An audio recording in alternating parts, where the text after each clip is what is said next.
Jusqu'à la fin des années 2000, en gagnant en habitabilité, en sécurité, mais surtout en fonctionnalité en tout genre, les voitures n'ont pas cessé de prendre du poids. Des centaines de kilos. Mais qui dit plus de poids, dit aussi plus de carburant consommé et plus de CO2 rejeté. Et un risque accru de réchauffement climatique. Depuis quelques années, constructeurs et équipementiers ont fait de la réduction du carburant leur axe d'innovation prioritaire. Hybridation des motorisations, amélioration de la performance des moteurs, amélioration de la performance globale des voitures. Mais l'allègement s'impose comme le levier le plus prometteur. On estime pouvoir encore économiser jusqu'à 50 grammes de CO2 par kilomètre en réduisant le poids des voitures ou de leur équipement, soit l'équivalent de 500 kg à perdre.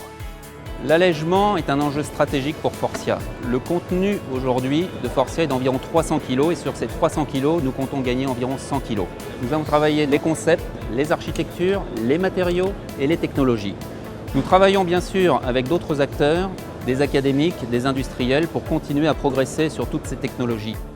Une partie des innovations de Faurecia se retrouve à bord des prototypes de véhicules 2 litres au 100 km, présentés au Mondial de l'Automobile 2014 par les marques françaises Peugeot et Renault.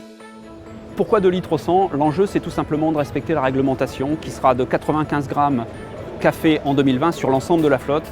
Donc pour respecter cette réglementation, on pense qu'il sera nécessaire d'introduire dès 2020 des véhicules qui seront aux environs de 50 grammes. 2 litres au 100, c'est 46 grammes. Alors, sur l'allègement, avec Faurecia, on a travaillé sur la ligne d'échappement où on a utilisé des matériaux plus minces et sur le haillon arrière qui est un haillon en composite incluant de la fibre de carbone. Pour un gain au total d'environ une dizaine de kilos. La collaboration entre Faurecia et PSA a été remarquable compte tenu des délais qui étaient très courts parce qu'on voulait être capable d'homologuer le véhicule à 46 grammes pour le salon. Direction le circuit de Mortefontaine où Renault procède à des essais roulants de son prototype EOLab. EOLab s'inscrit en droite ligne des réductions d'émissions de CO2 dans laquelle Renault est engagé comme beaucoup de constructeurs en Europe. EOLab, c'est un véhicule ultra sobre, 1 litre au 100 km.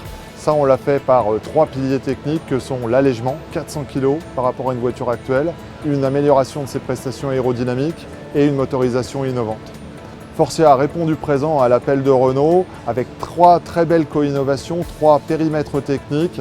On voit ici sur notre maquette EOLab les sièges d'abord, les planchers composites ensuite et cette très belle ligne d'échappement ultra compacte, ultra courte qui, tous 3, contribuent à l'objectif d'allègement d'EOLab. Retour au Mondial de l'Automobile de Paris 2014, sur le stand de Faurecia qui présente le meilleur de ses innovations en matière d'allègement et de performance énergétique.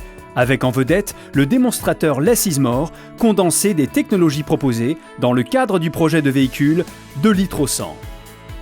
Vous avez ici un démonstrateur qui conjugue différentes solutions et qui permet de gagner 50 kg. Des technologies composites que vous allez retrouver sur la traverse de planche de bord ou sur le plancher. Un matériau nouveau intégrant de la fibre de chanvre sur la planche de bord. Du multimatériau sur le siège et sur les pièces d'extérieur. Un haillon arrière complètement fait en composite carbone. Donc ces briques technologiques seront implémentables à partir de 2017-2018 et pour d'autres à partir de 2020 comme la fibre de carbone.